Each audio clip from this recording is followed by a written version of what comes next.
شہید، شاہد، شہود اور مشاہدہ، یہ تمام الفاظ شہود مصدر سے مشتق ہیں۔ اس کے ایک معنی ہیں حاضر ہونے کے، موجود ہونے کے۔ تو جب انسان شہید ہوتا ہے اور اس کی روح قفس عنصری سے پرواز کرتی ہے تو اسی وقت اس کو براہ راست اللہ کی بارگاہ میں حاضر کر دیا جاتا ہے۔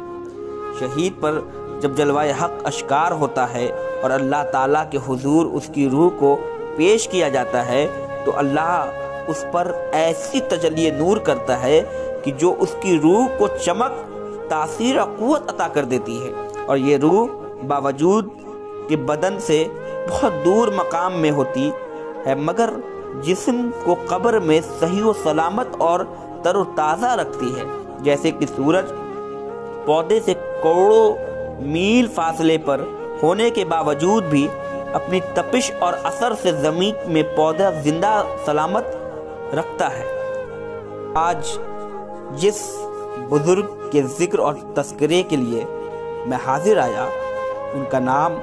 حضرت سیدنا سید رفیع الدین شہید رحمۃ اللہ علیہ۔ چونکہ آپ ایک شہید اور بڑے پائے کے بزرگ ہیں، اسی وجہ کر شہادت پہ تھوڑی سی روشنی ڈالا، اور اب آپ کے احوال و اقوال پر روشنی ڈالوں گا۔ آپ کی مزار اقدس محلہ بٹاؤ کنواں، پٹنہ سٹی، بہار میں ہے، اور آپ کے احوال و اقوال تذکرہ کی کسی بھی کتابوں میں موجود نہیں ہے، لیکن آپ ایک پائے کے شہید بزرگوں میں شمار ہیں، اور اہل پٹنہ اور اہل بہار نے آپ کی ایک کرامت جس کا اپنی نظروں سے مشاہدہ کیا، وہ کرامت یہ تھی کہ جب آپ کی بارگاہ اقدسہ کے ارد گرد لوگ بے حرمتی کی حد پار کرنے لگ گئے اور آپ کی مزار کے اور اس کے احاطے کے تقدس کو پامال کرنے لگ گئے، تو آپ کی بارگاہ سے 15 رجب المرجب بمطابق 29 دسمبر 1993 میں خون جاری ہو گیا، اور یہ خون 3 دنوں تک جاری رہا، اور یہ ایسا جاری ہوا کہ اہل پٹنہ اور اہل بہار کے مشائقین اپنی اپنی بارگاہوں کے بزرگان کی چادر لے کر آپ کی مزار اقدسہ پہ چڑھایا، اور اہل بٹاؤ کنواں اور اہل پٹنہ کی طرف سے معافی و تلافی کے لیے اللہ کے حضور اپنے ہاتھ کو اٹھایا، اور یہ تیسرے دن 1 جنوری 1994 کو یہ خون رکا۔ حضرت فرید ملت حضرت شاہ فرید الحق امادی مجیبی قلندری سابق سجادہ خانقاہ امادیہ قلندریہ منگل تالاب نے آپ کی بارگاہ میں جب حاضری دی حضرت شاہ رفیع الدین شہید کی، تو کیا خوب فرمایا، لحد سے خون نکلا آدمی کا، لحد سے خون نکلا آدمی کا، کرشمہ دیکھ لو زندہ ولی کا، کرشمہ دیکھ لو زندہ ولی کا، چلی آتی ہے دنیا دیکھنے کو، چلی آتی ہے دنیا دیکھنے کو، لہو جاری ہوا جب زندگی کا، لہو جاری ہوا جب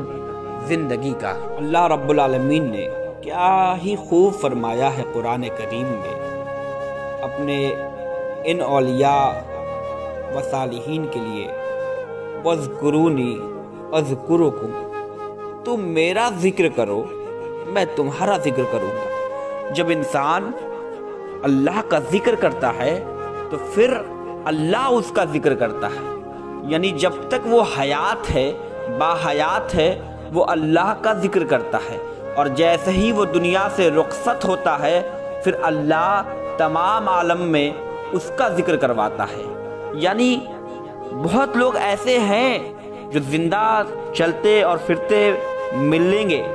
لیکن ان کا کوئی ذکر نہیں کرتا، کیونکہ وہ مذکور نہیں ہوئے۔ اگر وہ اللہ کے ذاکر ہو گئے ہوتے، اگر وہ اللہ کا ذکر کرنے والے ہو جاتے تو انہیں اپنے ذکر کے انعام کے صلے میں اللہ رب العالمین اس انعام کے صلے کے طور پر مذکور کر دیتا۔ اور جب اللہ کسی کو مذکور کر دیتا ہے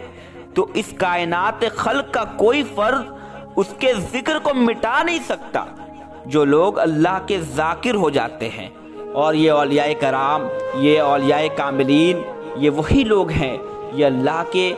ذکر کرنے والوں میں سے تھے، یہ اللہ کے مذکور تھے، اور جب یہ اللہ کے مذکور ہو گئے تو اللہ ان کے انعام کے صلے پہ اب ان کے ذکر کو عام کر رہا ہے۔ تو یہ حضرت سید رفیع الدین شہید یہ انہی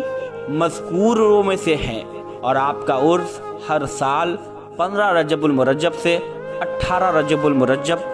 تک ہوتا ہے۔